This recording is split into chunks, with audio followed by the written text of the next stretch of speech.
The funeral was on a Tuesday in March, and 11 people came. Nora Calloway counted them from the front pew because she needed something to do with her hands, something to do with her eyes that wasn't looking at the casket. 11 people. A pastor who had met Franklin Calloway exactly once at a church potluck 3 years ago, and who mispronounced his middle name twice during the service. A woman from the hardware supply company who brought a casserole dish and left it on the folding table in the vestibule without speaking to anyone. Two men from the job site where Franklin had been working, standing in the back with their hard hats in their hands, shifting their weight from foot to foot like they weren't sure they were allowed to be there. Nora sat in the front pew in a black dress she had borrowed from a woman at work, and she tried to remember the last thing her father had said to her. It had been something about the truck, something about getting the oil changed before the weather turned. Something ordinary, the kind of thing you say when you expect to say 1,000 more things after it. She had nodded and said she would, and he had kissed her on the forehead the way he always did, and that was the last time. Franklin Calloway was 52 years old. He had been carrying drywall up a flight of stairs for a client in Garner when his left arm went numb. The paramedics said it was fast. Nora had learned in the weeks since that people said that because they thought it helped. It didn't help. Garrett showed up 20 minutes late and stood in the back with his arms crossed. He was Franklin's younger brother by 4 years, and he had the kind of face that always looked like it was calculating something.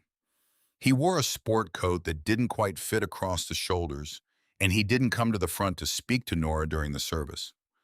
Afterward, at the small reception in the church hall, he found her by the coffee table and put his hand briefly on her shoulder. "Sorry for your loss," he said, like she was a stranger. Like she was not the only daughter of the brother he had grown up with. She thanked him. She didn't know what else to do. 3 weeks later, he came back. Nora was in the apartment packing boxes when she heard the diesel engine in the parking lot. She knew the sound. She had grown up listening to that engine. She looked through the kitchen window and saw Garrett backing a flatbed trailer into the lot, his wife Sheila in the passenger seat with her phone in her hand. Nora met him at the door. He didn't look at her when she opened it. He walked past her into the apartment directly to the back room where Franklin kept his tools, and he started talking while he moved. "Your daddy owed me $4,000, he said. "I'm collecting." Nora stood in the doorway of the tool room and watched him wrap his hands around the handle of the rolling toolbox. It was a big Craftsman red 6 drawers, the kind Franklin had saved for over the course of 2 years by putting aside $40 every other paycheck. "He never mentioned owing you anything," she said. Well, he did. Garrett loaded the toolbox onto a dolly and wheeled it toward the door. He came back for the Milwaukee drill. The table saw the orbital sander, the level collection Franklin kept hung on the wall in order of size. He came back for the welding rig, which Franklin had bought secondhand from a man in Apex and spent 3 weekends cleaning and tuning until it ran like it was new. "You have papers saying otherwise," Garrett said on his second trip through. Nora didn't. She watched him make 4 trips in total. Tools first, then the truck keys off the hook by the door because the truck, Garrett said, had been purchased partly with money Franklin had borrowed from him in 2019. Then the kitchen table, which Garrett said he had built himself 15 years ago and was simply getting back. On his last trip through, he paused in the living room. He looked at the bookshelf, at the worn leather Bible sitting between a stack of utility bills and a coffee mug with a chipped rim. He looked at it for a moment the way a man looks at something he has decided isn't worth the trouble of taking. "You can keep your daddy's church stuff," he said. Then he left. Nora stood in the living room and listened to the trailer hitch click and the diesel engine turn over and the sound of it pulling out of the parking lot. The apartment felt gutted. The walls had rectangles of slightly brighter paint where things had hung. The corners had empty spaces shaped like the things that used to fill them. She sat down on the floor. She didn't cry. She had done that already in the shower in the car before she remembered the car was gone now too in the break room at work with the door locked and the paper towels rough against her face. The crying had left her feeling scraped clean, hollowed out in a way that was different from grief. Grief had weight. This was something else. This was the lightness of a person who has had everything practical taken away and is now sitting on a linoleum floor doing arithmetic. The lease was in Franklin's name. The landlord had given her 30 days. She had no cosigner, no credit history worth mentioning, a part-time job at a gas station on Tryon Road that paid $11 an hour. She had already done the math. She had done it 3 times, hoping the numbers would change. They didn't. It was past midnight when she got up off the floor. She made instant coffee with water heated in the microwave because Garrett had taken the kettle too. She sat at the counter, which was really just a strip of laminate screwed to the wall, and she pulled the Bible toward her. She wasn't religious. Franklin hadn't been either, not in any organized way. But he had kept this Bible on the shelf her entire life, and she had seen him open it sometimes late at night, turning pages slowly with the attention of a man looking for something specific. She had assumed it was comfort or habit or some private negotiation he was conducting with whatever he believed in. She had never asked. She opened it now. The spine cracked softly. The pages were thin and translucent at the edges, soft from years of handling. She turned through Genesis, through Exodus, through the long legal chapters she had always found impossible to read. She was somewhere in Psalms when she felt it. A slight difference in thickness. A resistance between 2 pages that wasn't the paper itself. She stopped. Between Psalms and Proverbs, a piece of paper folded twice. It was so thin, so close to the color of the page behind it, that she almost missed it entirely. She worked it free with 2 fingers and unfolded it on the counter under the kitchen light. It was a deed, stamped by the county clerk's office, dated March 2017. 2 acres lot, 14 Miller Creek Road, Ridley, North Carolina. The purchase price in the lower left corner, $340. The name on the document was Franklin James Calloway. Nora read it 3 times.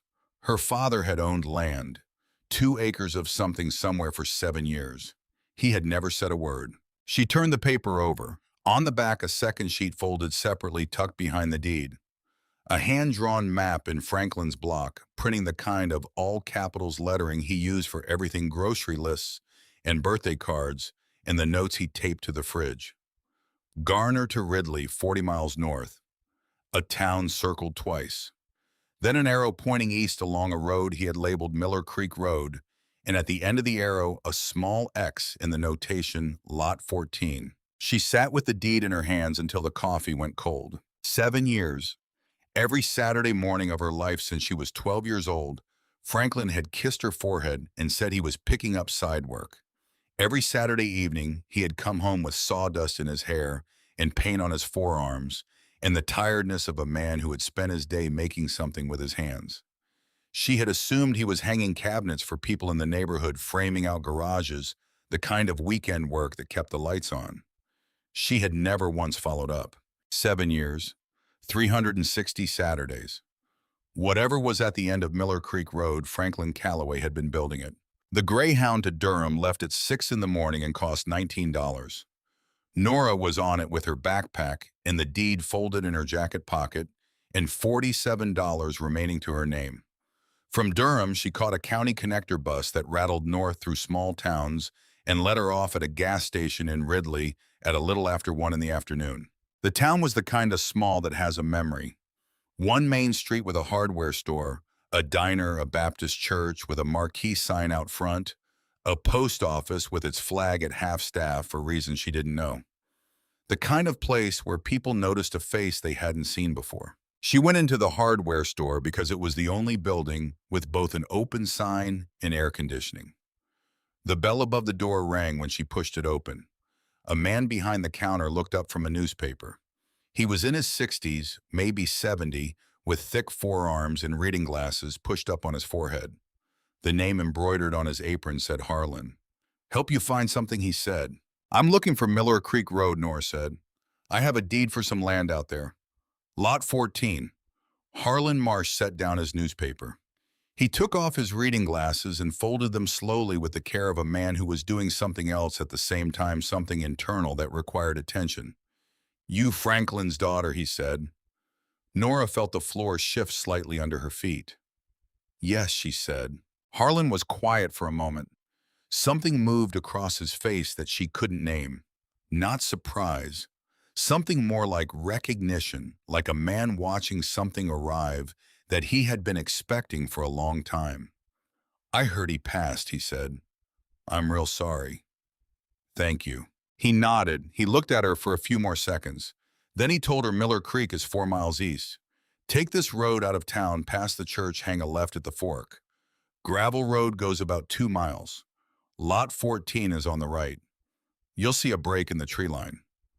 What's there? Nora said. Harlan looked at her steadily.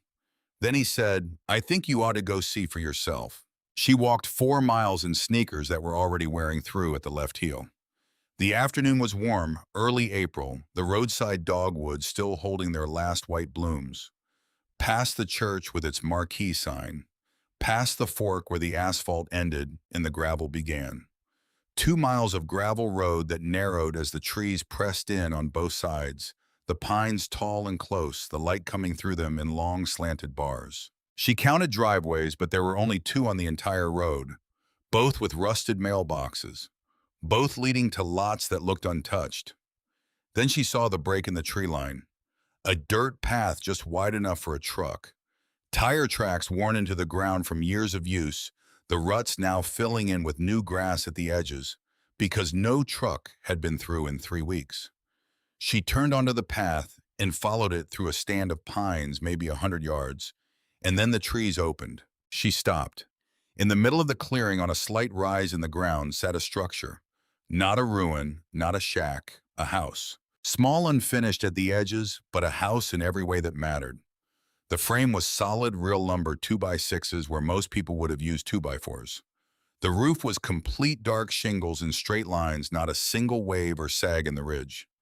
3 walls were sheathed in plywood with house wrap beneath, and the 4th wall, the south-facing front, was finished all the way through in clapboard siding, painted a pale, careful blue. The front had a framed-out porch, 2 posts and a beam and a floor of pressure-treated decking, but no railing yet and no steps. Just the raw edge of the platform suspended 3 feet off the ground, waiting. Nora walked toward it. Her legs felt strange. The ground felt different, the way the ground sometimes feels different in a place where something important has happened or is about to. The front door was a piece of plywood with a padlock. She pulled at it. Locked. She walked around the south side, through knee-high grass, still winter pale, past a stack of lumber covered with a blue tarp weighted down at the corners with cinder blocks, past a wheelbarrow turned upside down, past a handmade lean-to built from scrap plywood and 2x4s, with a tarp roof and a bed of old hay inside, the kind of shelter you build for something small that needs a place to sleep. At the back of the house, a window. No glass yet, just a sheet of plastic stapled to the frame, clouded from months of weather. She peeled back one corner and looked through. One room directly inside. And that room was finished. Completely, carefully, painstakingly finished. Drywall on all 4 walls, taped and mudded and sanded smooth, painted a soft white that still held a faint sheen. A wood floor, pine boards run lengthwise, sealed and smooth.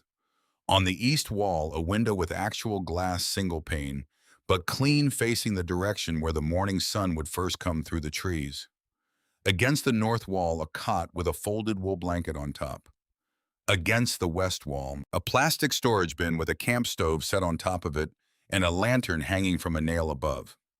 On the south wall, a shelf mounted at exactly the height a person of medium build would reach for something without thinking. A shelf mounted at exactly her height. Her father had slept in this room. Every Saturday night of 7 years after the work was done and the tools were put away and the light was gone, Franklin Calloway had slept in this room he built with his own hands in a house he was building for someone. She peeled the plastic sheet back far enough to climb through. The room smelled like sawdust and pine resin, and something fainter underneath both of those things, something she had known her whole life without ever having a name for it. Old Spice and lumber and the smell of a man who worked with his hands. Her father's jacket, her father's truck, the smell of Saturday mornings. She stood in the middle of the finished room and pressed both hands over her face. When she took them away, she looked under the cot. A spiral-bound composition book, the kind Franklin had always used for job notes. The cover was stained with paint rings and coffee marks, and something dark along one corner that might have been motor oil. She knelt and pulled it out. She sat on the cot with the notebook in her lap and opened it to the first page. Franklin's handwriting. Block letters, all capitals, the way he had always written, the way his grocery list looked, and his birthday cards and the notes he used to tape to the fridge when he left early. Nora's house, the first page said, started March 2017. She turned the page. Measurements. Materials lists. Costs broken down to the penny in columns so precise they might have been typeset. Cedar siding, $87. Roofing nails, $12. Window unit east bedroom, $41 used. Concrete for the footing, $63, and change purchased from a man named Deacon off Craigslist, who sold it out of his garage. And between the building notes appearing without warning, without transition, like thoughts that had simply arrived while his hands were occupied with other things, were messages to her. Page 4. East window faces morning. She always said she wanted to wake up with the sun. Said it when she was 7, said it again when she was 14. I remembered. Page 9, porch will face south. Big enough for 2 chairs. She'll want a dog someday. Page 11. Second bedroom framed. She might want someone to live with her. She might want to be alone. Either way, she'll have the option. Page 16. Took the roof up today with help from no one. 3 hours. My back is going to remind me about this for a week. Worth it. Page 20. She starts that new shift at the gas station next month. I should tell her. I keep meaning to tell her. I will tell her when it's done. When it's done and I can drive her up here and hand her the key and show her, not just say it, because some things need to be shown. Nora sat on her father's cot and read his notebook until the light through the east window turned from afternoon gold to the flat gray of evening. She didn't have a flashlight. She didn't have a phone charger. She had $47 a backpack with 2 days of clothes in it, a deed to 2 acres of land, and a composition notebook that was dismantling everything she thought she knew about the man who had raised her. When the room became too dark to read, she set the notebook on the shelf at her height. She lay back on the cot and pulled the wool blanket over her shoulders. It smelled like him. She was staring at the ceiling, at the seam where the drywall met the framing, taped so cleanly it was nearly invisible, when she heard the sound at the window. A soft sound, careful, the sound of something that has learned to move quietly because being loud has not worked out well for it. She turned her head. At the window where the plastic sheeting still hung half open from where she had climbed through a shape. A dog. Medium-sized, brown and white, with one ear torn at the tip and ribs that showed through a coat of matted fur. It stood at the window and looked at her with dark eyes that held the expression of an animal that has been waiting for something and is not yet certain whether what has arrived is what it was waiting for. Nora didn't move. The dog stayed. After a long time, it climbed through the window with the ease of an animal that had done this many times before. It walked 3 careful circles in the corner of the room, each circle slightly smaller than the last, and then it lay down with its chin on its front paws and looked at her. She looked back at it. "You knew him too," she said. The dog closed its eyes. Nora pulled the blanket tighter and looked back at the ceiling. Through the east window, the first stars had appeared, more of them than she had ever seen from the apartment in Garner, more than she had known were there. The silence was so complete it had weight and texture. Not the silence of an empty room, but the silence of a full one. A room that had held someone's presence so long and so consistently that the absence of that presence was itself a kind of presence. She had $47. She had nowhere to be for 30 days when the apartment lease would end. She had a notebook that went to page 23 and stopped, and a house that was close to finished but not finished, and a dog sleeping in the corner with the familiarity of an animal that lived here. She had a father she was only now beginning to understand. In the morning, she woke to light in her face. For 3 seconds, she didn't know where she was. Then she felt the wool blanket and smelled the sawdust and remembered. She sat up. The east window was doing exactly what Franklin's notebook said it would do. The morning sun came through the trees at a low angle and fell directly across the cot, across her hands, across the floor in a rectangle of light that moved as she watched it. She always said she wanted to wake up with the sun. said it when she was 7. She had said it during a camping trip when she was 7 years old. A single weekend, the only camping trip they had ever taken, a state park campground 2 hours from Garner with a fire ring and a picnic table. She had woken up inside the tent to light through the nylon and had said, I want to wake up like this every day. And Franklin had said, like what? And she had said, with the sun on my face, and he had said, all right. And she had forgotten about it completely by the time they got home. He had not forgotten. She ate peanut butter on her fingers from a jar she found in the supply bin under the camp stove. She drank water from a jug stored underneath. Then she went to look at what else Franklin had built. The house was larger than it looked from outside. The way well-proportioned things often appear smaller than they are until you are standing inside them. 2 bedrooms, the finished one she had slept in, and a second one framed out with insulation visible between the studs drywall stacked against the wall, ready to go up. A bathroom with the rough plumbing stubbed through the subfloor, PVC pipes rising to connection points that were capped and waiting. A toilet sitting unconnected in the center of the room. A kitchen with hand-built cabinets in pine sanded to a smoothness that showed the grain sealed but not painted. Each door hung level and plumb. Pencil marks on the countertop framing where Franklin had laid out his plans for the surface material. She flipped a breaker in the electrical panel on the back wall, and somewhere in the house a light came on. She could hear the faint hum of the circuit engaging. Franklin had run all the wiring himself. She could see it in the way the cables were routed, stapled to the studs, at even intervals, each run straight and purposeful. No wasted length, no sloppiness. He had always said that wiring was the one thing in construction you could not afford to do carelessly. She had heard him say it so many times it had stopped registering. Standing now in the kitchen of the house he had built alone over 7 years, she heard it again. The kitchen faucet ran brown for 10 seconds and then cleared to cold and clean. She stood at the kitchen window and looked out at the tree line. Franklin had put a window over the sink, not a small one. A real window sized to fill the wall above the counter, looking out at the stand of pines to the north. He had put it there because he knew she would stand at that sink and would want something to look at. She opened the notebook to page 7. Hot water heater check with neighbor east of property. She mentioned her late husband's unit sitting unused. Offered a trade for fixing her porch railing. Page 14. Front porch framing complete. Cedar posts for railing. When I'm ready, materials at cost from Harlan if I ask. Don't ask yet. Wait until the roof is paid off. Page 17. Bathroom tile. She likes blue. Fine blue tile, the kind that looks like water. Each page was the same.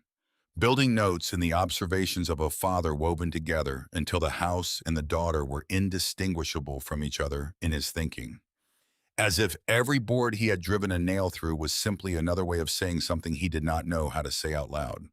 She closed the notebook. Outside, she found this dog. It was sitting by the stacked lumber, watching her from a distance it had decided was appropriate, close enough to communicate interest, but far enough to maintain the option of retreat. Its ribs showed. Its torn ear had an old, clean scar along the edge. She went inside and came back with a can of beans from the supply shelf and a plastic plate. She poured the beans on the plate and set it down 5 feet from the dog and stepped back. The dog waited until she was far enough away. Then it ate fast the way an animal eats when it does not know where the next meal is coming from. When it finished, it sat down and looked at her. All right, she said, you can stay. She spent the rest of the morning walking the property. 2 acres, the deed said, and she walked them slowly, learning the edges, the way the tree line curved to the south, the low spot near the northeast corner where water had pooled and then receded. The lean-to where the dog had been sleeping, built from scrap lumber with the same care as the house, the hay inside dry and clean. A burn barrel near the tree line with ash in the bottom. A hand-dug drainage channel running from the foundation of the house to the low spot in the northeast corner, 6 inches deep and lined with gravel, moving the rain away from the structure. Franklin had thought of everything. Standing at the edge of the clearing, looking back at the house from a distance, Nora tried to hold what she was looking at. A 52-year-old man who worked full-time hanging drywall and framing out other people's houses who had come home every day to a small apartment and paid the rent and the utilities and the grocery bills, who had put away $40 every other paycheck toward a rolling toolbox, who had driven 40 miles north every Saturday morning for 7 years and spent the day building something in a clearing in a stand of pines that no one knew existed. 360 Saturdays. He had never asked for anything in return. He had never mentioned it. He had kissed her forehead every Saturday morning and said he was picking up side work, and she had nodded and gone back to sleep, and he had gotten in the truck and driven north to build her a house. She sat down in the grass at the edge of the clearing. The dog came and sat beside her, not touching, but close. Nora looked at the pale blue wall of the house her father had built. One finished side the color of a late afternoon sky catching the midday sun. Three sides still in plywood and house wrap waiting. A porch without steps.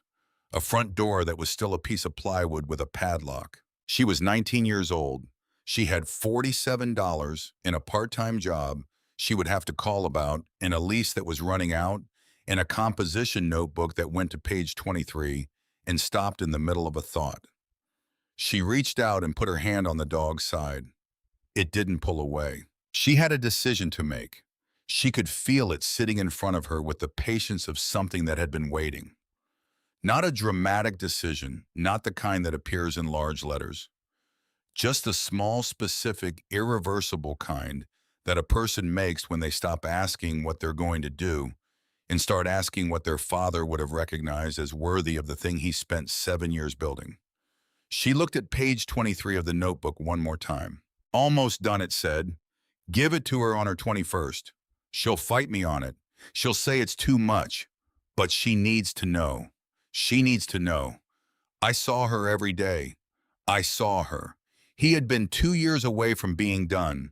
2 years from the day he had planned to drive her up here and show her. He had run out of time by 2 years. She closed the notebook and held it against her chest in the morning light of the room he had finished first. The east window, the shelf at her height, the dog asleep in the corner. She was going to finish it. Not because she had no other options, though she didn't.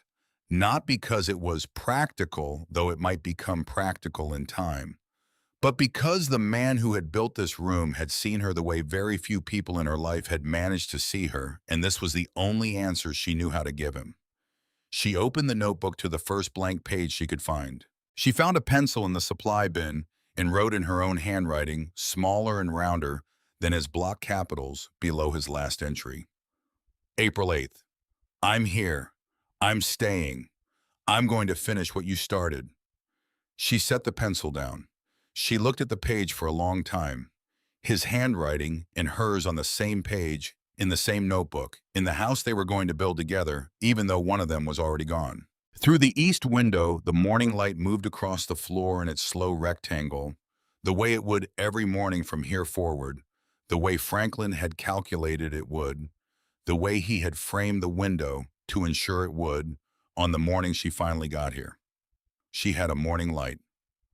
Harlan Marsh was at the counter when she walked in Monday morning at 10 minutes to 7. He looked up from his inventory clipboard and studied her for a moment, the way he had studied her on Friday, that same quality of attention that felt less like appraisal and more like recognition, like a man confirming something he had already decided. You came back, he said. I need work, Nora said, and I need materials at cost. I'm going to finish the house. Harlan set down his clipboard. He looked at her for a long time without speaking, the way a person looks at something when they are deciding whether it is real. Then he said, $12 an hour, 7 to noon.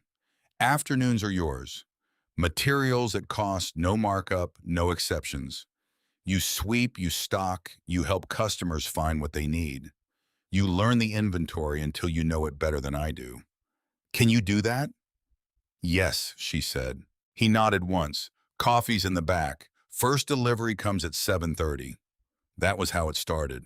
The work at Harlan's store was physical and simple, and her mind could rest while her hands moved. She unloaded pallets of lumber from the flatbed that came twice a week, stacking boards by dimension with the precision Harlan required. No board face down, no stack higher than her shoulder. She organized bins of fasteners by size and type, swept the concrete floor twice a day, helped the older customers carry heavy items to their trucks, and the younger ones find things they couldn't describe accurately but needed anyway. By Wednesday of the first week, she knew where everything was in the store.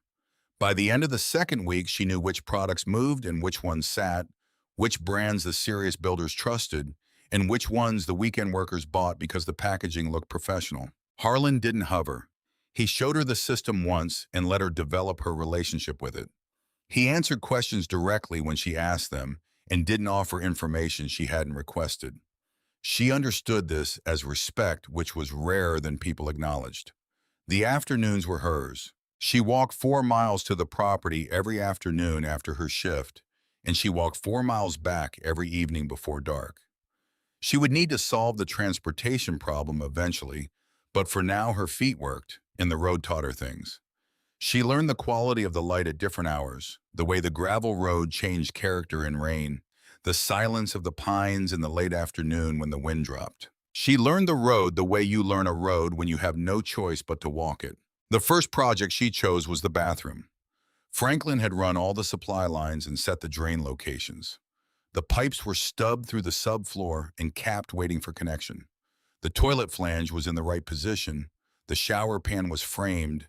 Everything was ready in the way that a thing is ready when a very skilled person has prepared it and then been taken away before the final steps. She watched instructional videos on her phone, sitting on the bathroom floor with the device propped against the wall, watching the same sections 3 and 4 times until the sequence was clear. She borrowed a pipe wrench from Harlan's tool lending program and spent 4 hours on her back under the subfloor making connections. She got it wrong twice. The first time, a joint between the PVC supply line and the shutoff valve under the toilet leaked a slow, persistent drip when she pressurized the line. She found it by feel in the dark space under the floor, her hand coming back wet. She cut the joint out, cleaned the pipe ends, and started that section again. The second time, she glued a female fitting onto a pipe that needed a male fitting and realized it when the piece she needed wouldn't thread on.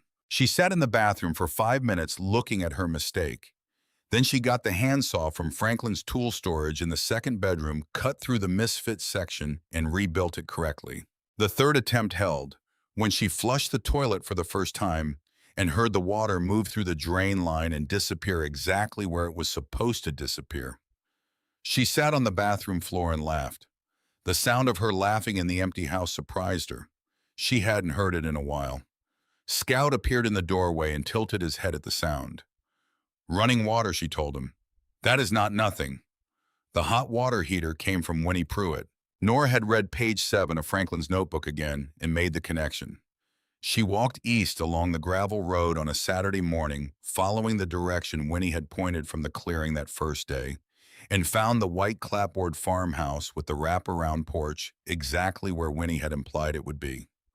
Winnie was on the porch with a book and a cup of coffee, as if she had been there for a long time and expected to be there for a long time more. "My father's notebook says your late husband had a water heater in the garage," Nora said, standing at the bottom of the porch steps.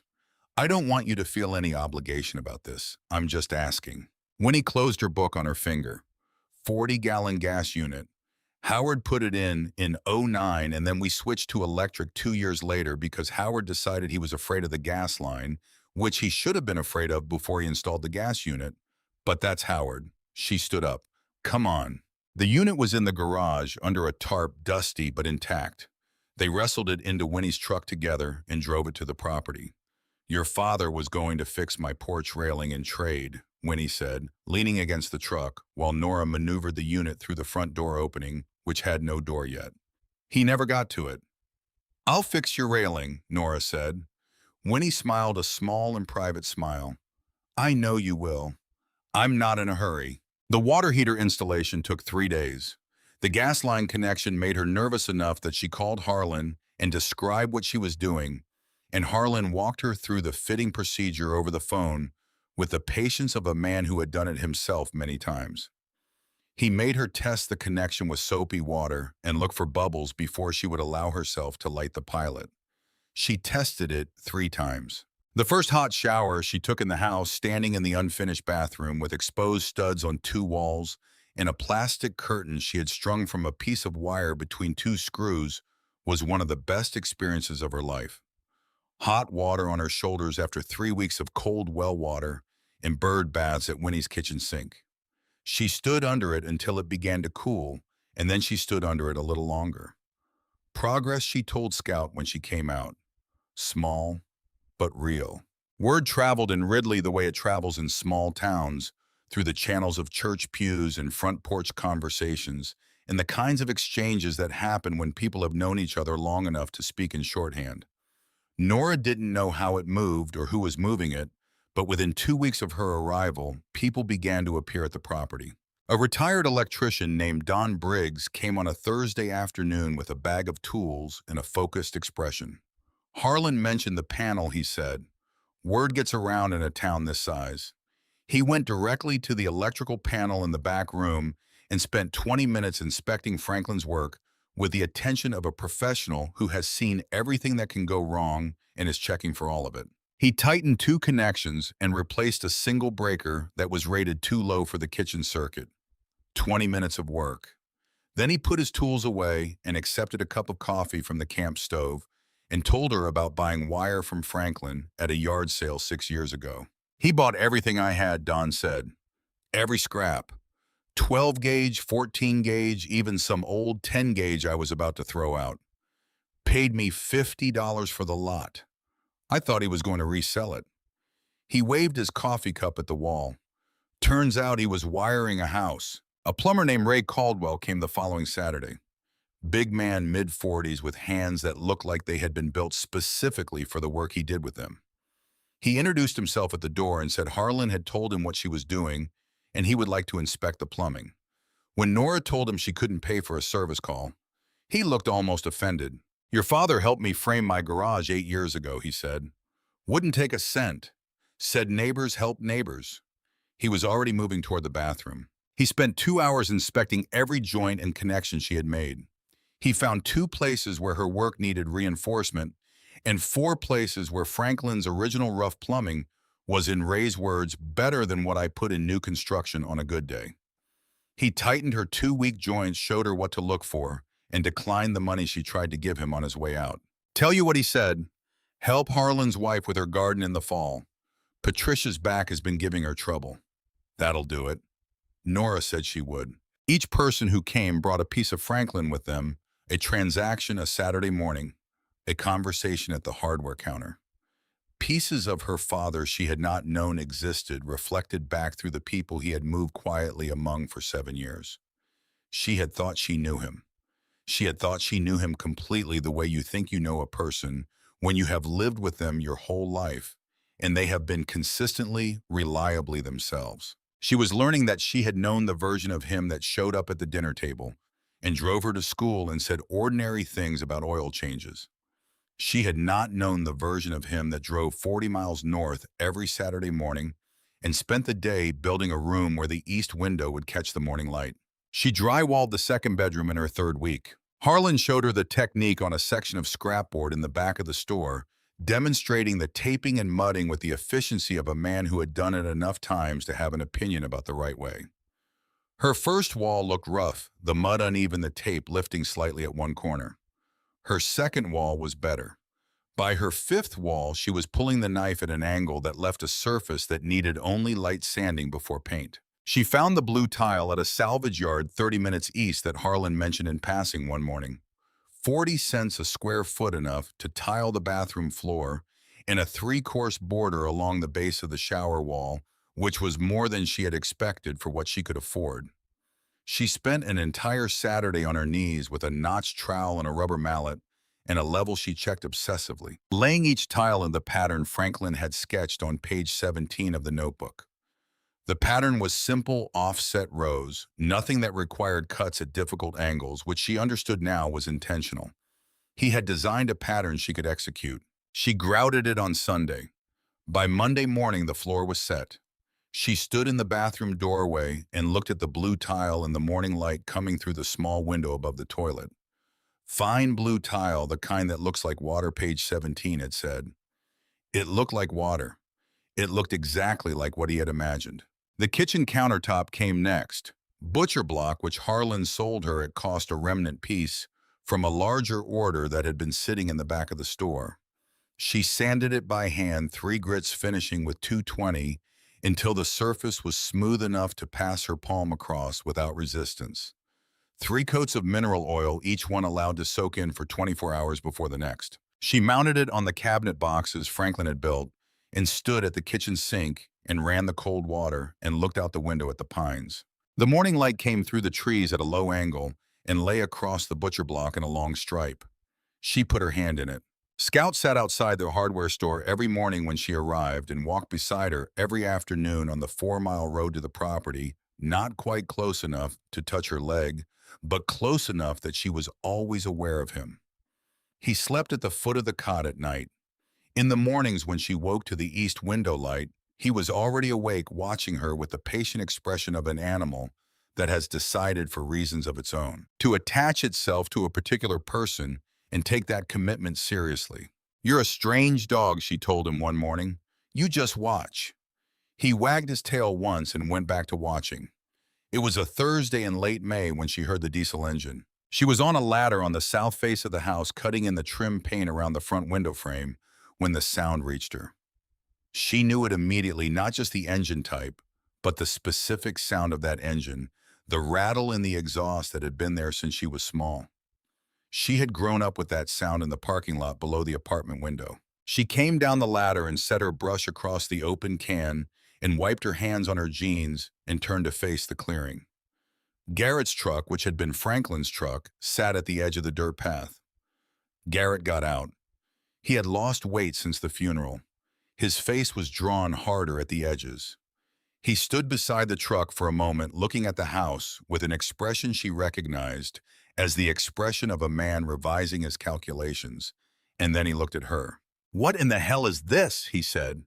"It's my house," Nora said. Garrett walked toward her, slowly looking at the roof and the siding and the porch as he came. He stopped 10 feet away and kept looking at the structure. "Franklin built this. Franklin started it." She used her father's full name deliberately, the way you use a full name when you want to remind someone of the full weight of a person. "I'm finishing it." "On what land?" "His land. Bought and paid for. I have the deed." Something moved across Garrett's face. She watched it happen in sequence: surprise, then the rapid interior motion of a man rearranging his understanding of a situation, then something she had not expected, which was not anger but calculation. He looked at the house again. Then he looked at her. "He never told me he owned property. He never told anyone." Garrett put his hands in the pockets of his jacket. He was quiet for a moment. "I'm his brother," he said finally. "Family property ought to stay in the family." "This is family property," Nora said. "I'm his family. I'm talking about all of it. Land structure. Something like this is worth real money. Franklin would have wanted to keep it between us." She felt something cold and clear settle in her chest, the way cold water feels when it reaches your sternum. She had known when she heard the engine that this was not a social call. She had not known exactly what it would be, but she had known it would be this general shape. "Franklin left me this," she said. "Specifically me. There's a will, witnessed and notarized." That stopped him. His mouth moved without producing words for a moment. "Witnessed and notarized," she said again. "Filed with the county. Everything Franklin owned goes to me. The land, the house, all of it." Garrett looked at her steadily. "I'll get a lawyer," he said. "Get one." She said it the way she had heard Franklin say things he had decided, with a quietness that wasn't uncertainty but its opposite. Garrett stared at her for a long time. She could see him working through it, looking for the angle, the leverage point, the opening. She could also see the moment he did not find one, not immediately, not here. He took a breath. He looked at the house one more time. Then he turned and walked back to the truck without another word and drove away through the pines. Nora stood in the clearing until the sound of the engine faded completely. Her hands were shaking. She had not noticed them shaking until now. She pressed them against her thighs and waited for the shaking to stop. Scout pressed his body against her leg. "We're fine," she told him. "He's gone." She climbed back up the ladder and picked up her brush. 10 days later, a certified letter arrived at Harlan's store, which she had listed as her mailing address. Harlan brought it to her during her morning shift, holding it with the careful distance of a man delivering something he knows the weight of. She opened it at the counter. 2 pages from a law office in Garner. Garrett Calloway petitioner. A formal challenge to the transfer of real property lot, 14 Miller Creek Road, Ridley, North Carolina. The claim that the handwritten will lacked proper legal standing, that the notarization was performed without independent witness verification, that as the surviving sibling of the deceased Garrett Calloway had a legitimate claim to a portion of the estate. Nora read both pages twice. Harlan was watching her from across the counter. "He's coming after the house," she said. "I know," Harlan said. "I expected it." She looked up. "You expected it. Your father expected it. He told me when he asked me to witness that will, he said his brother would come looking if he ever found out. Said Garrett had a talent for appearing when there was something to take." Harlan paused. "That's why he had it notarized. That's why he filed the copy with the county 3 months before he passed. He wasn't guessing Garrett might show up. He was certain." Nora set the letter on the counter. "I don't have money for a lawyer," she said. "I know." Harlan was quiet for a moment. "Patricia and I will testify. We were both present when your father signed. The notary record is on file. The county deed transfer was completed before his death. Garrett's lawyer is going to have a hard time arguing against paperwork your father spent considerable effort making bulletproof." He picked up the letter and looked at it. "This is going to cost Garrett a lot of money and accomplish nothing. But it's going to take a few months. And in the meantime, the claim is filed and there's not much to do but wait." Nora thought about the house, the bathroom floor, the bedroom walls, the window over the kitchen sink. "Then I'll keep building," she said. Harlan set the letter down. "That's what I would do." She did keep building. The certified letter arrived on a Tuesday, and on Wednesday she was back on the ladder, and Thursday she was laying the second coat of interior paint in the finished bedroom, and Friday she was at the salvage yard Harlan had mentioned looking at cabinet hardware and door stock. The legal threat sat in her peripheral vision, the way a storm sits on a distant horizon. Real and coming, but not here yet, and the work in front of her was immediate and specific and demanded her full attention, which was its own kind of relief. She found a solid core door at the salvage yard. Oak painted over 3 or 4 times in different colors, the original wood completely obscured. $35. She brought it back to the property in Winnie's truck and spent a Saturday with a heat gun and a set of scrapers peeling back the paint in layers. White first, then a faded green, then a dark red that came off in satisfying sheets, and finally the wood itself. A tight-grained red oak with a figure in it that the previous owners had covered without ever seeing. She sanded it by hand over 2 evenings working through the grits and sealed it with 3 coats of polyurethane.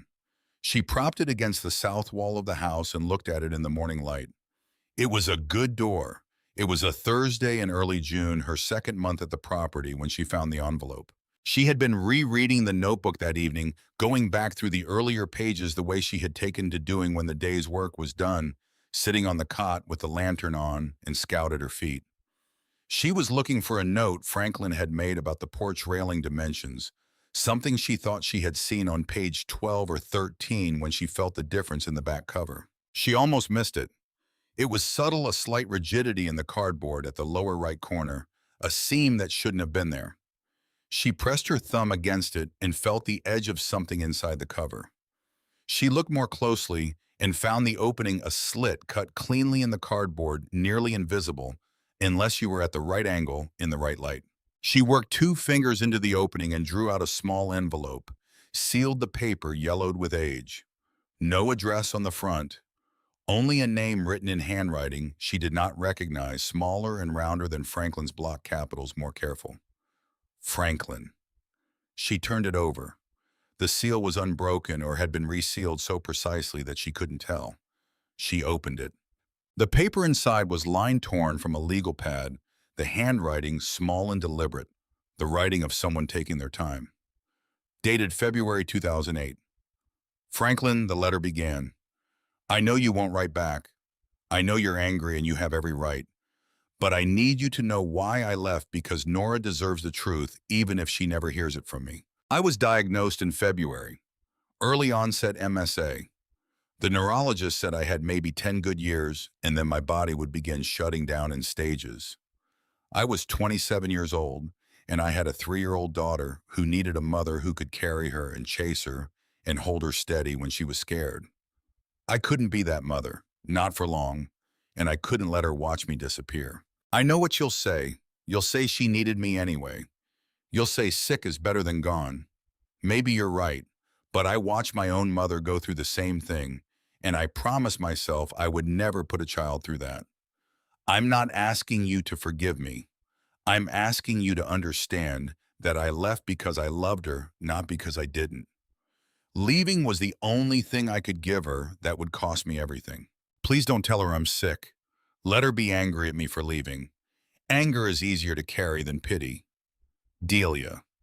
Nora read it twice. Then she read it a third time very slowly with the attention you give to words that are rearranging things inside you that you thought were fixed. Her mother had been sick. Her mother had been diagnosed at 27 with a degenerative disease and had left a 3-year-old daughter not because she didn't want her, but because she couldn't bear to make her watch. 15 years of anger that comes from believing you were not wanted. 15 years of filling in the blank with the worst available explanation because no one had given her a better one. And the better one had been here in this notebook, in this house waiting. She looked deeper into the pocket in the cover. A second envelope. Same handwriting, slightly newer paper, the yellow not quite as deep.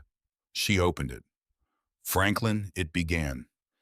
It's been 6 years since my last letter, and I don't know if you read that one, but I'm writing because I want you to know where I am in case something happens to you and Nora ever wants to find out. I'm at the Greenfield Care Center in Bristol, Virginia, room 214. My legs stopped working last year. My right hand is unreliable now, but I can still write if I go slowly. I heard through your Aunt June that Nora graduated high school. I cried for 2 hours. I am so proud of her and so proud of you for raising her right. I also heard you're building something. June wouldn't say what or where, but she said you've been at it for years. If it's for Nora, then you're a better parent than I ever managed to be. She deserves a home. She deserves everything. I don't expect to hear back. But if Nora ever asks about me, you can tell her or not. That's your choice. I gave up the right to make that call when I walked out the door. I love her. I have loved her every single day since I left. Delia. Nora set both letters on the cot beside her, side by side. February 2008 and April 2014. 2 letters written into silence. No reply, no acknowledgement as far as she could tell. Franklin had kept both of them and said nothing. He had honored what Delia asked of him all the way to the end. But he had not destroyed them. He had put them here in the notebook in the pocket he had cut in the back cover himself in the house he was building for the daughter. Both letters were about. He had placed them where she would find them when the time was right. When she was here, when she was ready, when she had done enough of the work to be ready for what the work had been guarding. Greenfield Care Center, Bristol, Virginia. Room 214. Nora sat with the letters in her hands for a long time. Scout had his chin on her foot. The lantern light was warm and close. Through the east window, the stars were thick and very far away. 15 years of anger. Not gone.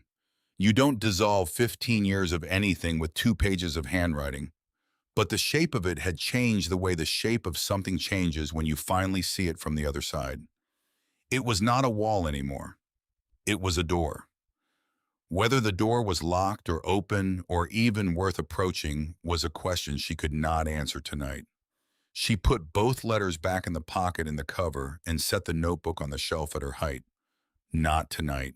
She would carry it for now the way her father had carried it, with the steadiness of someone who understands that some truths need to be held before they can be used. In the morning, she would call Harlan about the door hinges. And then 3 days later, Harlan told her the thing that made all of it cohere. She was restocking the fastener bins during the slow hour after lunch, And Harlan was at the counter going through invoices, and he said it the way people sometimes say important things without particular emphasis, as though he had been deciding whether to say it for a while and had simply decided to say it now. Your father asked me something, Harlan said, about 4 months before he passed. Nora looked up from the bin. He came in on a Tuesday morning, which was unusual. He was always a Saturday customer. He bought a box of screws he didn't need, I could tell, just to have a reason to be here. And then he asked me something I've thought about ever since. What did he ask? Harlan set down his pencil. He asked me if a man can't say the truth out loud to his daughter. What's the best way he can leave it for her to find Nora when still? I didn't know what he meant at the time, Harlan said. I told him to write it down. He nodded like that was what he'd expected me to say, and then he bought his screws and left. I thought he was talking about some kind of letter. He looked at her. Now I think he was talking about the house. Nora looked at the bin of screws in her hand. The notebook, she said quietly. The letters, the window over the sink, the shelf at exactly her height, the wool blanket from her childhood bed, every Saturday morning for 7 years. The whole thing, Harlan said. All of it. She understood then fully and completely what she had only partially understood before. The house was not a gift. It was not even primarily a house. It was the answer to a question Franklin had been working on for 7 years. The question of how a man who could not find the words says the thing he most needs to say to the person he most needs to say it to. He had built her the answer. Every board and every nail and every carefully routed wire was a sentence in the thing he had been trying to tell her. The east window was a sentence. The shelf was a sentence. The blue tile in the bathroom was a sentence. The 2 letters in the pocket in the back of the notebook were a sentence. The wool blanket folded on the cot was a sentence. Even the dog who had appeared at the window that first night with the ease of an animal that had been doing this for 2 years was a sentence. She put the bin of screws on the shelf in its correct position and walked to the back of the store and sat down on a stack of lumber for a few minutes with her hands on her knees. She was 19 years old. She had lost her father 6 weeks ago. She had lost her mother in a different way when she was 3. She was in the middle of a legal dispute over the only thing either of them had left her. She was 4 miles from the house, and the house needed a front door, and the porch still had no steps, and the exterior still needed 3 more walls of paint. She sat with all of that for a few minutes. Then she got up and went back to the fastener bins and finished the job. The hearing was set for a Tuesday morning in the second week of June in a county courthouse 40 minutes south of Ridley that smelled like floor wax and old paper and the staleness of a building where important things happened routinely enough to have lost their weight. Nora wore the same black dress she had borrowed for the funeral. She had washed it twice and pressed it with an iron she borrowed from Winnie, and it looked presentable, which was the best she could do. She drove down with Harlan and Patricia in Harlan's truck. The 3 of them quiet for most of the 40 minutes, the road running south through flat farmland, still pale from winter, the sky overcast and low. Patricia Marsh was a small woman in her 60s with silver hair and the composed expression of someone who has decided not to be rattled by things. She sat between Nora and Harlan on the bench seat and said almost nothing on the drive down. But when they pulled into the courthouse parking lot, she put her hand briefly over Nora's and said, "Your father was a careful man. Careful men make good documents." That's all this is going to be about today. Garrett was already in the hallway when they arrived. He was with a lawyer in a gray suit who carried a leather folder and moved with the brisk efficiency of a man billing by the hour. Garrett had shaved and was wearing a jacket that fit him better than the one he'd worn to the funeral. He looked at Nora when she came through the door and then looked away. The hearing was not a trial. It was a session before a probate judge, a woman in her 50s named Aldrich, who had the look of someone who had seen every version of every family dispute that property could generate and had long since stopped being surprised by any of them. She read the petition, read the response Harlan had helped Nora file with the county clerk, and asked both sides to present their arguments. Garrett's lawyer spoke first. He was articulate and organized and made the argument sound reasonable. A handwritten will witnessed by parties who had a relationship with the deceased, notarized, but not through independent counsel, could be subject to questions of influence and intent. The surviving sibling of the deceased had a legitimate interest in the estate and deserved the opportunity to contest the transfer. Then Judge Aldrich looked at the documents Harlan had brought. The notarized will dated December 2023, signed by Franklin James Calloway in the presence of Harlan Marsh and Patricia Marsh, and a notary public whose stamp and license number were clearly legible. The county deed transfer record completed in January 2024, 2 months before Franklin's death, recording the property at Lot 14 Miller Creek Road as transferred to Nora Ann Calloway. The original purchase deed from March 2017. 7 years of property tax records paid on time, paid in full, every one of them in Franklin's name. Franklin Calloway had not left this to chance. He had spent the last months of his life making it impossible to argue with the same way he had spent 7 years making the house impossible to argue with by doing the work so thoroughly that there was nothing left to question. Judge Aldrich read through the documents without expression. Then she looked up at Garrett's lawyer and asked a single question. Is there any evidence that the testator was under duress or lacked capacity at the time of signing? The lawyer said there was no direct evidence of that, but that the circumstances warranted examination. Judge Aldrich looked at him for a moment. Then she said that the documents before her represented a clear, properly executed transfer of property, completed well in advance of the testator's death, witnessed and notarized in accordance with state statute, and recorded with the county. She found no basis for the petition. She dismissed it. The whole proceeding took 41 minutes. In the hallway afterward, Garrett stood near the water fountain while his lawyer spoke quietly to him with the tone of a man explaining a bill. Nora walked past them toward the exit with Harlan and Patricia on either side. She did not look at Garrett. She was almost through the door when she heard him say her name. She stopped, turned. Garrett had dismissed his lawyer with a small gesture. He stood alone near the water fountain with his hands at his sides. He looked like a man who has spent considerable money to lose something he should never have tried to take, which was exactly what he was. He didn't say anything else immediately. He just looked at her with an expression that was not quite readable. Something that might have been the beginning of something he hadn't yet figured out how to say. Nora held the door open and waited. He shook his head slightly. Nothing. Never mind. She let the door close behind her and walked out into the overcast morning. The drive back to Ridley was quieter than the drive down. Not an uncomfortable quiet. The quiet of people who have been through something together and don't need to describe it. Halfway back, Patricia said your father would have found that very boring, which was the right thing to say, and Nora almost smiled. She was back on the ladder that afternoon. The exterior of the house needed 3 remaining walls of paint. She had done the south-facing front wall, the pale blue clapboard Franklin had finished weeks ago, touching up the sections where weather had gotten into the raw wood edges. Now she worked systematically around the other 3 sides, rolling the exterior latex onto the plywood and house wrap walls in long strokes, cutting in around the window frames and the foundation line with a brush. The color was the same pale blue as the finished side, which she had matched at Harlan's store, by holding a finished board against the paint chips until she found the one that was right. The color was the color of the sky over the clearing at about 7 in the morning when the overnight haze was still burning off and the light was not yet direct. She had not articulated this to herself when she chose it.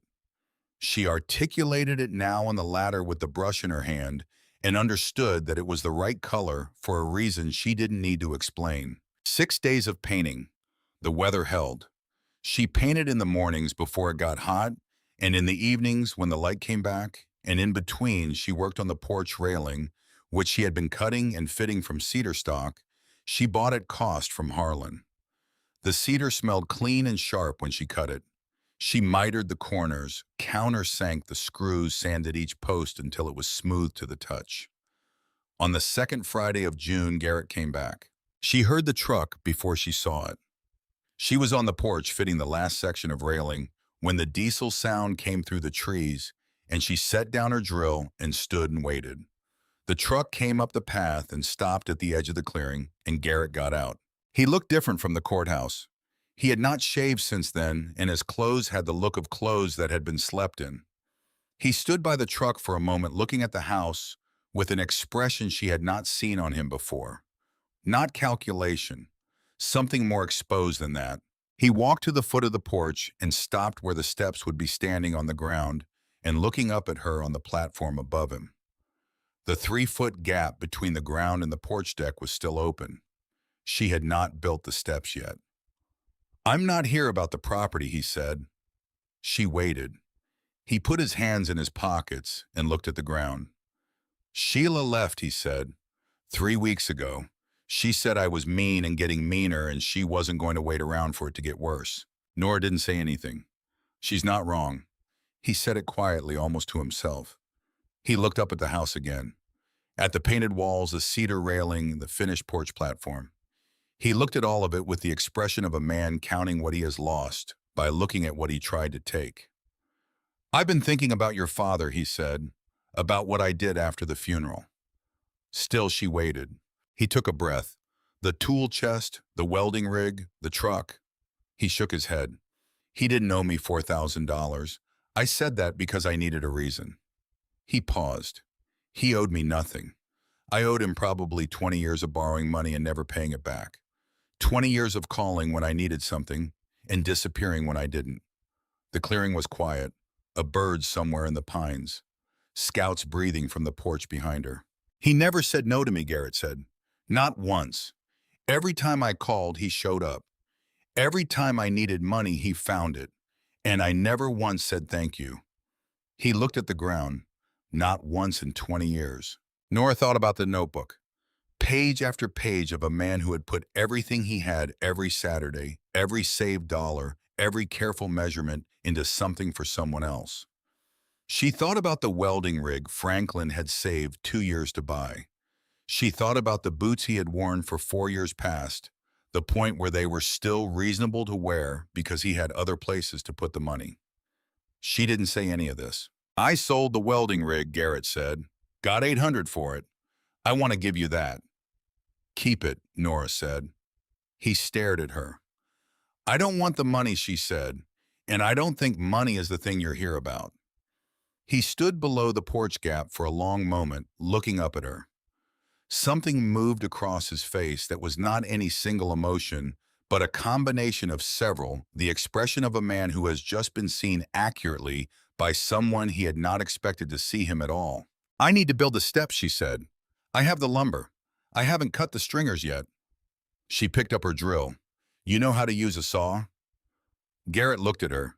Then he looked at the stack of lumber leaning against the side of the house. Then he looked back at her. "Yeah," he said. "I know how to use a saw." They worked for 3 hours without talking much. Garrett measured and cut the stringers on the sawhorses she had set up at the side of the house, while Nora cut the treads to length from the 2x10 stock she had been holding for this purpose since her 3rd week at the property.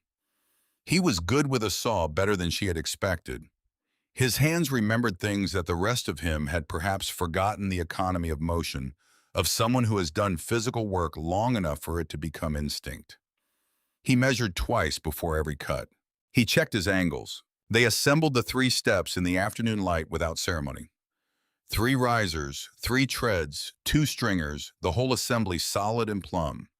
When they stood it in the gap at the front of the porch and fastened it to the framing. When it was done, Garrett sat down on the bottom step.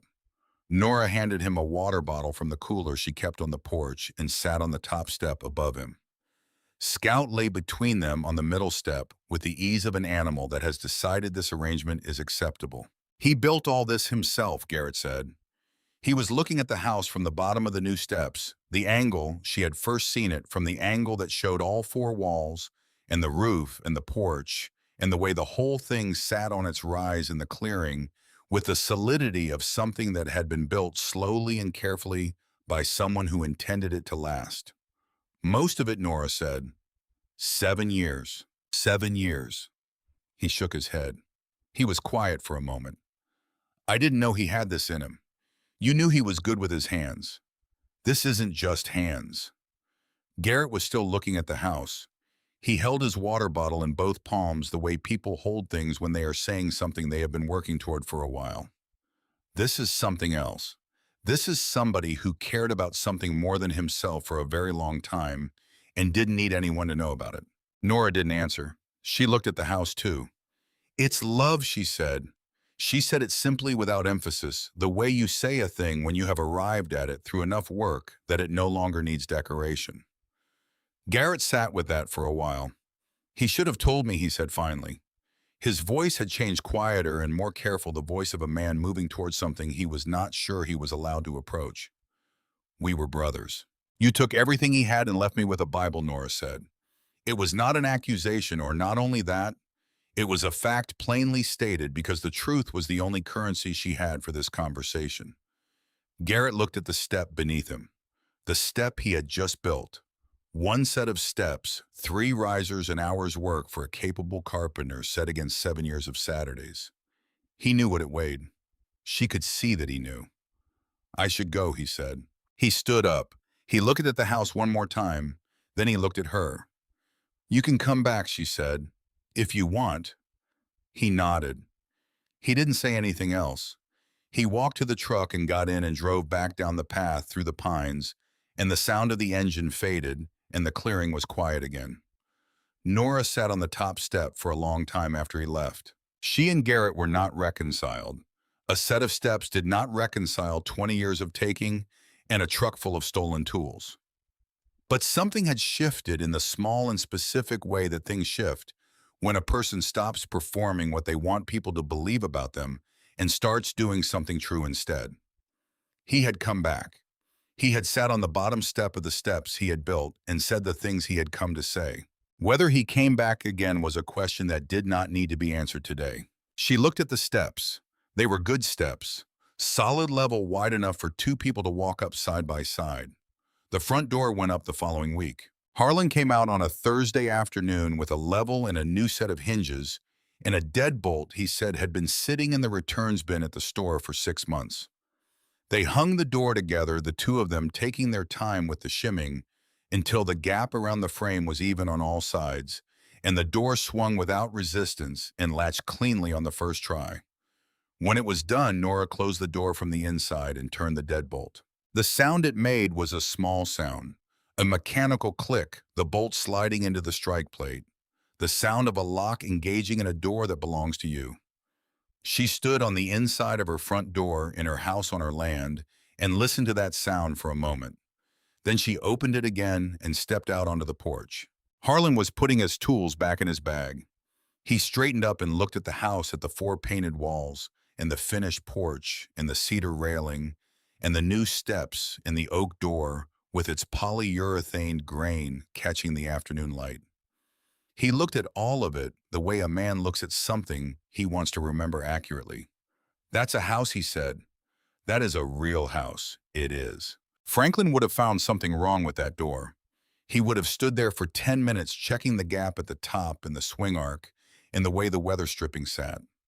He would have found some imperfection that no one else would ever see or care about. He absolutely would have, Nora said. And then he would have fixed it and called it done. Harlan picked up his bag. She heard him say it under his breath as he walked to his truck, called it done. That evening, Nora sat at the kitchen table with a piece of paper and a pen. She had been thinking about this for 2 weeks. She had driven past the post office in town 3 times without stopping, composing sentences in her head on the walk to and from the property, trying to find the right opening, the right tone, the right distance between what she felt and what she was ready to say. There was no right opening. There was only the beginning of a thing which is always imperfect and necessary. She wrote, "Dear Delia, my name is Nora. I am your daughter. I am 19 years old, and I am writing to you from a house my father built in secret for 7 years on 2 acres of land he bought for $340. I found your letters, both of them. I know about the diagnosis. I know why you left. I'm not going to tell you that I understand it completely because I don't. I was 3 years old and I grew up believing my mother didn't want me. That is a hard thing to carry, and I carried it for a long time. But I read what you wrote to my father, and I believe you. I believe you left because you loved me, even though leaving was the wrong way to show it. My father died in March. Heart attack. He was 52 years old. He never told me about you. He kept his promise all the way to the end. But he kept your letters in the notebook he used to plan this house, in a pocket he cut in the back cover himself, in a place where I would find them when I was ready. I finished his house. It has an east window in the bedroom that catches the morning sun. It has blue tile in the bathroom, the kind that looks like water. It has a porch with cedar railing and 3 steps and 2 chairs facing south. There is a dog named Scout who sleeps at the foot of my bed and watches me with more attention than most people manage. There is a woman named Winnie 2 miles east who makes me dinner on Sundays and has strong opinions about porch railings. There is a man named Harlan who gave me a job and materials at cost and never once made me feel like a charity case. I am okay. Whatever you were afraid would happen to me, whatever picture you had in your mind when you made the decision you made, I want you to know that I am okay. I am not okay in the way that people say it when they mean the opposite. I mean it. I am standing in a kitchen my father built with handmade pine cabinets and a window over the sink that looks out at the pines, and I am okay. I am not ready to visit yet. I don't know when I will be. But I didn't want you to not know where I am. And I didn't want you to not know that my father built me a home the way you hoped he would.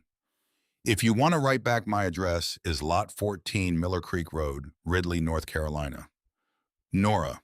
She folded the letter and put it in an envelope. She addressed it to the Greenfield Care Center, Bristol, Virginia, room 214. She did not know if Delia Wren was still there. She did not know if Delia Wren was still alive. The second letter had been written 10 years ago, and 10 years was a long time with a degenerative disease and no particular reason to calculate the odds tonight. She put a stamp on the envelope and set it on the table and looked at it for a while. Then she put it in her jacket pocket to mail in the morning. It was the same thing Delia had done, she realized. Written a letter into the unknown addressed to someone who might not receive it, said the true thing and sent it and let it go. She understood, holding the envelope, why Delia had kept writing even without a reply. Because the writing was not only about the reply, it was about refusing to let silence be the whole story. She mailed it the next morning on her way to Harlan's store. July came in hard and bright, the Carolina summer settling over the property with weight and presence. Nora bought a box fan at the salvage yard and put it in the east window at night, running it on low so the sound of it was like weather, like something living. Scout slept on the cool tile of the bathroom floor during the hottest afternoons and came back to the bedroom when the evening air dropped enough to make the wool blanket reasonable. She painted the exterior trim. She caulked the window frames against the summer rain. She built a small window box on the front below the porch railing and left it empty, waiting for fall planting. She fixed Winnie's porch railing on a Saturday morning with cedar stock from Harlan, and Winnie supervised from her chair with a coffee cup and strong opinions. And when it was done, Winnie made pot roast and mashed potatoes, and they ate at Winnie's kitchen table with Scout underneath, waiting for whatever fell. Garrett came back twice in July. He called ahead both times, which she had not expected. The first time, he replaced a section of the lean-to roof that had started to sag, the tarp worn through from weather. He brought new lumber and a fresh tarp and spent 2 hours on it and declined lunch. The second time, he came with cedar stock and built a small gate at the entrance to the dirt path. A simple frame gate with a latch, the kind of thing that says, "This place has someone who belongs to it." He stayed for coffee that time and told her a story about Franklin when they were young, a roofing job that went wrong in a thunderstorm, the two of them on a pitch roof in the rain, unable to get down, laughing because there was nothing else to do. She had not heard the story before. She would not have believed she could hear a new story about her father and feel something other than grief. But what she felt listening to Garrett tell, it was something closer to gratitude. "You're different," she said when he was leaving. He looked at her from the driver's seat. He thought about it. "I'm trying," he said. He said it the way you say a true thing when you're not yet sure it will stay true, holding it carefully, not claiming more than it is. She nodded. She stood at the gate he had built and watched him drive away. August moved slowly in the way August does in the South, the heat making everything deliberate. Nora worked mornings at Harlan's store, and afternoons at the house, and evenings on the porch, with Scout watching the tree line go from green to gold in the long light. She had settled into the rhythm of the place, the way you settle into a rhythm that was made for you without effort. the way water finds the shape of the vessel that was built to hold it. She wrote in the notebook every few days. Her entries after page 23 had grown longer and more specific than the early ones. Page 31 fixed the south-facing window casing. Rain had been getting into the corner. Page 34. Winnie brought tomatoes and taught me to make a sauce from scratch, which has nothing to do with the house but felt like something that belonged here. Page 37. Garrett built the gate. I didn't ask him to. He just knew it was needed. She had not heard from Bristol. She had calculated without meaning to the distance between mailing the letter and a reasonable expectation of reply, the time for it to arrive, the time for Delia to receive it, the difficulty of writing with unreliable hands, the time for a return letter to travel. 6 weeks was not unreasonable to wait. 8 weeks was not unreasonable. She was not waiting in the anxious way. She was waiting in the way that you wait for something when you have done what you can do and the rest is out of your hands, which is the only honest way to wait for anything. On a Tuesday in the second week of September, she stopped at the mailbox at the end of the dirt path on her way back from Harlan's store. There was a white envelope inside. She recognized the handwriting before she read the address. Smaller than average careful, the letters formed with deliberate attention, the handwriting of someone who has to concentrate to make the pen do what they intend. Her name and address were there, written slowly, each word complete and legible, despite the effort it had cost. She sat down on the bottom porch step with the envelope in her hands. Scout sat beside her. The afternoon was warm and still, the pines around the clearing absolutely motionless. In the absence of wind, the light falling at the angle of late summer golden and long. She opened the envelope. The paper inside was from a notepad, the kind with a printed header at the top. The writing covered most of one page, stopping before the bottom margin, as if the writer had needed to rest or had decided the thing was said. Dear Nora, it began. I read your letter 4 times.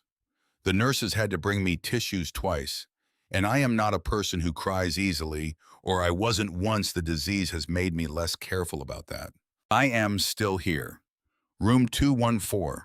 The same window, different curtains, they redecorate when they think you're not paying attention. My legs have not worked in 3 years. My right hand is unreliable, but on good days it does what I ask. And today is a good day, which is why I'm writing this myself instead of asking one of the nurses to do it. Your father was the best man I ever knew. I knew it when I married him, and I knew it more when I left him, which is its own kind of pain to leave the best thing, because you are afraid of what staying will cost the people you love. I don't know if I was right. I have had a long time to think about it, and I still don't know. Some decisions are too large to ever know. But I know this: he built you a house. He spent 7 years building you a house with a window that faces the morning, and he taught you to finish what he started, and you did. You did it at 19 years old with $47 and whatever stubbornness he passed down to you, which by the sound of your letter is considerable. I would very much like to hear from you again if you are willing. About the house, about the dog, about the woman named Winnie who has opinions about porch railings, because I have opinions about porch railings too, and I suspect we would agree. Whenever you are ready. There is no urgency on my end except the general urgency of time, which I am sure you understand. I love you. I have loved you every single day since the day I left. I want you to know that not because it excuses anything, but because it is true, and I have kept it to myself for 15 years, and I am tired of keeping it.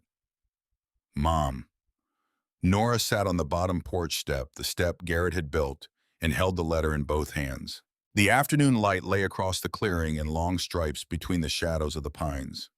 Scout put his head on her knee with the weight and warmth of an animal that knows when something important is happening and has decided that proximity is the correct response. The house stood behind her, all 4 walls painted the color of the sky. At 7 in the morning, the oak front door catching the light, the cedar railing on the porch above her head, smooth and solid. The east window visible from the corner of her eye, the window that had been waiting for her since 2017. She had $47 the day she stepped off the bus in this town. She had a backpack and a deed and a Bible and nowhere to go. She had a father she thought she knew and a mother she thought she'd lost, and a house she didn't know existed. Now she had the house. She had the job and the dog and the neighbor who felt like a grandmother and the uncle who was learning slowly how to show up. She had a notebook with 23 pages of her father's handwriting and 19 pages of her own. She had a letter from a woman in room 214 in Bristol, Virginia, who had loved her every day for 15 years in the only silence she knew how to keep. She was not going to Bristol today. She was not ready today, and she understood the difference between not being ready and being afraid, which was that one of them was honest and the other was not, and she was done carrying things that weren't honest. But the door was open, on both sides. She folded the letter carefully along its original creases and put it in her jacket pocket, the same jacket she wore every morning on the walk to Harlan's store. She would put the letter in the notebook tonight in the pocket in the back cover, beside the 2 letters that had started this. 3 letters in a pocket in the back of a composition book. A conversation that had taken 15 years and 2 generations to begin. She sat on the step for a while longer. The light changed the way light changes in September, moving from gold toward the softness of early evening, without you being able to identify the exact moment of the shift. Scout breathed steadily against her leg. Somewhere in the pines, a bird was finishing a last declaration before nightfall. The smell of the clearing was pine resin and turned earth, and the sharp, clean smell of cedar from the porch railing above her, the smell of new wood, the smell of something built to last. She thought about Franklin on this step. He had never stood on this step, had never seen the steps, had never seen the railing or the door or the painted walls or the blue tile in the bathroom. He had seen the frame of the thing and the roof and the one finished wall and the room inside the one room he had completed first, the room that faced east. He had slept in that room for 7 years of Saturdays and stocked the shelf and put the wool blanket on the cot and left his notebook under the bed and driven home Sunday morning to kiss her forehead and say he had been picking up side work. She thought about what he would have said standing here seeing it done. He would have found something wrong with the door gap. He would have checked the railing for movement, pressing his palm against each post, applying lateral force to test the connection. He would have gone around to the back window and checked the caulking and gone down to the foundation to see whether the drainage channel was holding. He would have said the paint color was right, but quietly to himself, and would not have drawn attention to the fact that he had said it. And then at some point he would have sat down on the porch in one of the 2 weathered Adirondack chairs she had bought at a yard sale and sanded and oiled. He would have sat down with Scout at his feet and looked at the clearing and the trees and the late light coming through the pines, and he would have been satisfied in the way that a person is satisfied when they have done the right thing, not the easy thing, but the right thing for a long time without recognition, and watched it become what they intended. She got up from the step. She went inside through the oak door and locked it behind her with a deadbolt. She walked through the kitchen past the hand-built cabinets and the butcher block counter and the window over the sink that looked out at the pines into the finished bedroom. The first room, the room that had been there waiting before everything else. She put the letter in the notebook's back pocket. She set the notebook on the shelf at her height. She went back to the porch and sat in one of the Adirondack chairs, and Scout jumped up and settled against her legs with the warm, settled weight of a dog that has decided where it belongs. The sky over the clearing was going from blue to the deep, certain blue of September evening, the color of a thing that has been there before you arrived and will be there long after. The first star appeared in the east above the tree line, above the window that caught the morning light. In October, she drove to Bristol. She drove alone on a Sunday morning, leaving before 6 with Scout asleep in the back seat and the early light coming gray through the windshield. She had borrowed Winnie's truck for the occasion, which Winnie had agreed to without questions.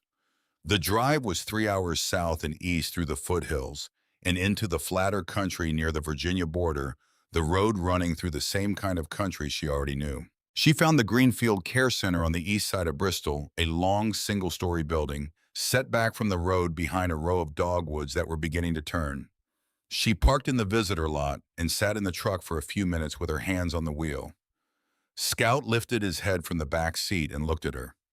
"I know," she said. "Come on." She left Scout in the truck with the windows cracked and walked into the lobby. Room 214 was at the end of the east corridor, the last door before the corridor turned. The door was half open. She stopped in the hallway and looked through the gap. The room was small, clean, with afternoon light coming through a single window. A bed, a chair, a small table with a lamp. A woman in the bed propped on pillows smaller than Nora had imagined her hair gone entirely white, her right hand resting on the blanket in the way of a hand that does not always do what it is told. Nora pushed the door open. The woman turned her head. For a moment, neither of them said anything. The woman in the bed looked at her with an expression that was not readable as a single thing. It was layered years of different things, deposited one on top of another, all of them visible if you looked at the right angle and the right light. Nora came in and pulled the chair from the table and set it beside the bed and sat down. Delia Wren looked at her daughter. "You have his jaw," she said. Her voice was steady, quieter than Nora had expected a voice that had learned patience from something other than choice.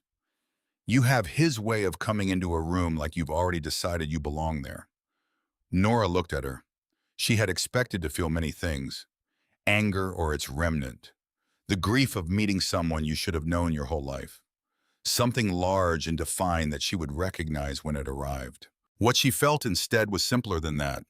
It was the feeling of a door she had been standing outside of for a long time now open, and the room on the other side being exactly as cold and warm and ordinary and extraordinary as rooms always are when you finally walk into them. She reached out and put her hand over her mother's hand on the blanket. The hand was small and light and trembled slightly, not from emotion, but from the persistent betrayal of a body that had been working against itself for a long time. The afternoon light came through the window at the angle of late October, low and golden and unhurried. Outside in the parking lot, Scout was waiting in Winnie's truck. Outside, 40 miles north, the house on Miller Creek Road stood in its clearing, with its east window and its cedar railing, and its oak front door, and its blue tile, and its wool blanket, and its notebook on the shelf. They sat together in the small room for 2 hours. They talked haltingly at first, and then with more ease the way a conversation finds its way when the people in it have more in common than they had time to discover. Delia asked about the house, about every room, about the tile and the window and the door. She asked about Scout. She asked about Winnie and Harlan and Garrett. She listened with the complete attention of a woman who has been waiting a long time to hear exactly this. Nora told her everything. Not quickly, not summarizing. The way you tell a story when you want someone to see it. When she left, she hugged her mother carefully, the way you hug someone whose body you don't yet fully know how to hold. She drove back through the October light with Scout asleep on the seat beside her, the road running north through the foothills, the sky over the mountains going from gold to the deep blue of evening. She was home before dark. She parked Winnie's truck in the drive and walked up the dirt path through the pines and came out into the clearing. The house sat on its rise in the last light, the pale blue walls holding the color of the sky, even as the sky went darker, the oak door solid, the east window a square of warm light from the lamp she had left on. She sat in one of the Adirondack chairs on the porch. Scout settled at her feet. The stars came out over the clearing one at a time, the way they always did, the way Franklin had watched them come out from the same rise for 7 years, of Saturday evenings, sitting in the one finished room with the notebook open on his knee, writing the next day's plans in his block capitals, planning the next board and the next connection and the next small piece of the thing he was building toward. She had a house, she had a morning light, she had a letter in the notebook and a mother 3 hours south and an uncle who was learning to build instead of take, and a neighbor who brought bread on Sundays, and a dog who watched her with more faith than she had earned. She had everything Franklin had intended her to have, not handed to her, not given in the way that things given without cost are given. Built the way he had built everything carefully and without rush, and with full knowledge of what it was for and who it was for and why. In the long way that love works when it is serious about itself. One board at a time, one Saturday at a time, 7 years of mornings driving north through the dogwoods and the pines toward the clearing where the east window was waiting. The light through that window had been waiting for her since 2017. She had finally gotten here.